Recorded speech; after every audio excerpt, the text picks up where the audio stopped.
आच्छा खुलुमबाय दिनै जों मोनसे गोजोनथाव रादाब होनो थाखाय ओंखारदों दिनै सयदर कलेजनि गासै फरायसाफ्रा ज' जानानै एक्स स्टुडेन्टफोरखौ खावलायहरदोंमोन मानो होनबा बिथांमोना मोनसे गेदेर थांखि लादों बे थांखियानो जाबाय सयदर कलेजनि बर' स्टुडेन्टफ्रा सिलभार जुबिली बर' फरायसा आफादनि सिलभार जुबिलीखौ खुंनो थाखाय बिथांमोनहा लाहार फाहार खालामबाय बेखायनो गासै एक्स स्टुडेन्टफोरखौ बिथांमोनहा खावलायहरदों आरो बे सिलभार जुबिलीयानो फैगौ 2024 मायथाइनि 30 आरो 31 जानुवारियाव जासिगोन होननानै बिथांमोनहा फोरमायदों आरो दिनै मोनसे आरसिबो दानाय जाबाय आफादगिरि हिसाबै उपेन बसुमतारी एक्स स्टुडेन्ट आरो दानि कनभेनर हिसाबै समेश्वर बसुमतारी चिफ कनभेनर बिथांमोन सानै प्रेसिडेन्ट सेक्रेटारिखौ लानानै आरो गोबां सोद्रोमाफोर लाफानानै दिनै मोनसे आरसि अर्थात रिसेपसन कमिटिबो दानाय जाबाय बेखायनो बिथांमोनहा बे खामानिखौ साक्सेसफुल खालामनो थाखाय गासै एक्स स्टुडेन्टफोरखौ बिथाङा दिनैनि बे प्रेस मिटनि गेजेरजों जोंखौ खावलायनो होदों जोंबो एक्स स्टुडेन्ट जोंबो बेवहाय जिउमै महामै जों बाहागो लानो थाखाय ओंखारबोदों आरो जों खोब गोजोननाय मोनदों जे 25 बोसोरनि उनाव जोंनि बर' फरायसाफ्रा सयदर कलेजाव फरायनाय बर' फरायसा जे मोनसे बे एलुमनि मिट फर्मार स्टुडेन्ट बा एक्स स्टुडेन्टफोरखौ जे खौसे खालामनो नागिरदों आरो जोंखौ लोगो मोनलाय होनो नागिरदों बिनि थाखायनो जोंनिफ्राय गोसो गोरबोनिफ्राय जों बिथांमोनखौ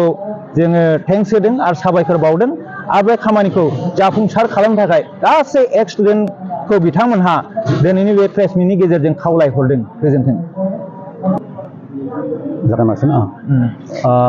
खुलुमबाय इतिमध्ये जोंहा जोंनि बुंथिगिरि मानगोनां राकेश सुजित बिथाङा बुंलांबाय जे जोङो दिनैहाय जोंनि थाखाय मोनसे गोजोनथाव खौरां मानोना जोंनि सयदर कलेजाव आगोलनिफ्राय दंमोनब्लाबो गेजेर खोन्दोआव बर' फरायसा आफाद हिसाबै इउनिट दानानै दिनै फैयै फैयै 25 बोसोर मोनसे गोलाव सम बारग'होबाय आरो बेनिखायनो बर' फरायसा आफादनि दैदेननायाव बेवहाय मोनसे सिलभार जुबली खुंनो थाखाय लाहार फाहार खालामदों आरो बे सिलभार जुबलीया एक्स स्टुडेन्ट जेसेबां बारग' फरायसुला फरायसुलिफोर दं आगोलावहाय बारग'लांबाय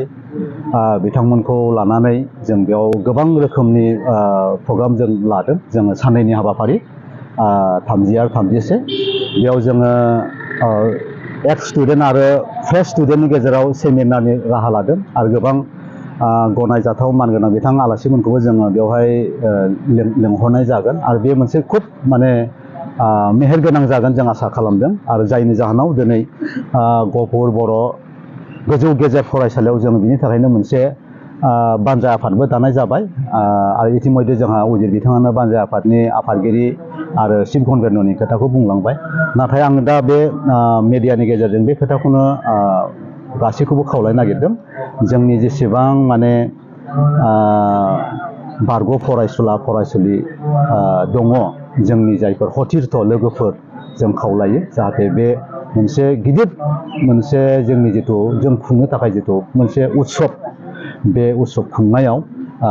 जों साफ्रोम एक्स स्टुडेन्टफोरनि जोङो मदद मोनगोन सहाय मोनगोन आरो बेजों लोगोसे दानि एक्जिस्टिं फरायसुलिफोरखौ जोङो खावलायबावनो लुबैदों जाहाथे बिथांमोना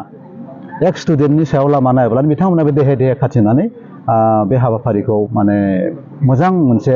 साक्सेसफुल खालामगोन जों आसा खालामदों आरो जोङो बेयाव मोनसे दिनै मोनसे गोनां थांखि लाबावदों जेहेतुके जोङो मोनसे रुफाथि मायथाइ जायखौ जों सिलभार जुबली होननानै बुङो बेयाव मोनसे जोङो मोनसे बिसम्बि जों मोनसे सेबखांनो नागिरदों माने जायखौ जों सभिनियर होननानै बुङो जाहाथे जोंनि एक्स स्टुडेन्टआनो जा जोंनि लिरगिरि बिथांमोनानो जा बा जोंनि एक्जिस्टिं फरायसुला फरायसुलियानो जा जाहाथे बिथांमोना समनि गेजेराव बे लिरबिदांफोरखौ होनानै जोंखौ बे बिसम्बि दिहुननायावबो मदद खालामगोन जों बेखौ आसा खालामदों आरो बिसेस बुंनांगौबो गैया आङो बेखिनिखौनो राङारि बिथिङाव माबायदि जों नैबे हाबाफारिखौ गाजा गोमजायै खुंनो थाखाय दिनै थांखि लानाय जादों एसे फोरमायगोन नामा जोङो राङारि बिथिङावथ' समस्या दङ समस्याथ' थाखागोन राङानो मानोना गासैनिबो गुदि होननानै बुंब्लाबो गोरोन्थि जानाय नङा थेवबो जोङो माखासे फर्मुला प्लेन एस्टिमेट जोङो खालामनो नागिरदों आरो जोंहा मोनसे फोथायनाय दङ जों जिथु जोंनि मेक्सिमाम आरो मिनिमाम जिथु एस्टिमेट जोङो बेखौ नायनानै जोङो खुब सुन्दर भाबै जोङो हयथ' जों ओरैबायदि आसा खालामदों जाहाथे जोङो गुबुननियाव जोङो आखाइ फोलावनो नाङा आखाइ फोलावाबालानो जोंनि गेजेरावनो माने मेनेज खालामनानै जों माबोरै खुंनो हायो जों बे खोथाखौ जों इतिमध्य जोङो सिङावहाय मोनसे प्लेन एस्टिमेट जों बानायनानै दोनखाबाय। बेनिखायनो जों आसा खालामदों जों रांखान्थिनि बेलायाव जोंहा जेबो उसुबिदा फैनाय नङा।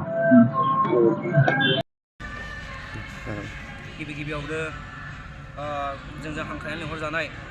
दिनैनि बे सावरायमेलाव नुजाथिफैनो हानाय बड'लेण्ड रादाब, इउनाइटेड निउज इन्डिजिनियास सारमोननिसिम, आदामोननिसिम दिनैनि बे सावरायमेलनि आफादनिफ्राय गोसो गोरबोनिफ्राय जों अननाय आरो सिबिनायखौ बावहरनाय थाबाय। गिबियावनो दिनै जों बे सावरायमेलाव नोंथांमोनखौ बा निउस चेनेलखौ लिंहरनायनि जाहोना बेनोदि जोङो निउस पर्टेलनि गेजेरजों मोनसे मेसेज होनो सानदों। बे मेसेजआ बेनो जे जोंहा जोंनि गफुर हालामनि सिङाव थानाय सयदर जौमा फरायसालि होननाय मोनसे फरायसालिमा दङ। बे फरायसालियावनो जोंहा 1998 मायथाइयाव जोनोम मोननाय बर' स्टुडेन्ट इउनियन दंमोन। दा बे 1998 मायथाइयाव बर' स्टुडेन्ट इउनियन जोनोम मोननाय 1998 मायथाइनिफ्राय लानानै दिनैसिम फैयै 2023 मायथाइसिम जोंहा 25 बोसोर सम जाबाय। दा बे 25 बोसोरखौ लानानैनो जोङो दिनै बेयाव सिलभार जुबलि लोगोसे एलुमनि मिटखौ जोङो माने प्रग्रामखौ फाथिनो थाखाय जोङो बेयाव सावरायमेल खुंनाय जादों। दा बे सावरायमेलनि गेजेरजोंनो जों बेखौ फोरमायथिहरनो सानोदि जेसेबांखिनि दाखालि ग्रेजुवेसन जानायनिफ्राय लानानै जेसेबांखिनि आगुसिम बा आगु समाव ग्रेजुवेट जानानै थांनाय बर' फरायसाफोर दङमोन, बे गासिनिसिमबो जोंनि आफादनिफ्राय मोनसे मेसेज होनो सानो जे जोंनि दिनै बे सावरायमेलाव थांखि लानाय 2022 मायथाइनि जानुवारि दाननि 30 आरो 31 बे मोननै अक्ट'आव जोङो डेटखौ फिक्स खालामदों। ओंखायनो बे डेटनि सिगां बारग'लांनाय साफ्रोमबो बर' फरायसा सारमोनखौ, आदा आब'मोनखौ, फंबाय बिनानावमोनखौ गाव गावनि डाटाखौ हरनो थाखाय स्क्रिनाव होनाय मबाइल नाम्बाराव खोन्थाहरनो थाखाय जों जोंनि आफादनिफ्राय जानानै गुरैयै खावलायहरनाय थाबाय। लोगोसे जों आसा खालामो दे बारग'लांनाय जेसेबांखिनि बर' फरायसाफोर दङ, सारमोन, आदा आब'मोन, फंबाय बिनानावमोन साफ्रोमबो जोंनि बे थांखि लानाय प्रग्रामाव बाहागो लाफैगोनखौ जों आसा खालामनाय थाबाय। लोगोसे बेखौनो जों खावलायनो लुबैयोदि जेसेबांखिनि बर' फरायसाफोर दंमोन, बे बर' फरायसाफोरा जोंनि फाइनान्स कालेक्सनाव जाहाथे बयबो हेफाजाब होयो, गावजों गाव हेफाजाब होलायो। बेखौनो आं बुंनानै दिनैनि बे निउस पर्टेल लिंथुमनायनि थांखिखौ आङो बेखिनियावनो फोजोबनाय जाबाय।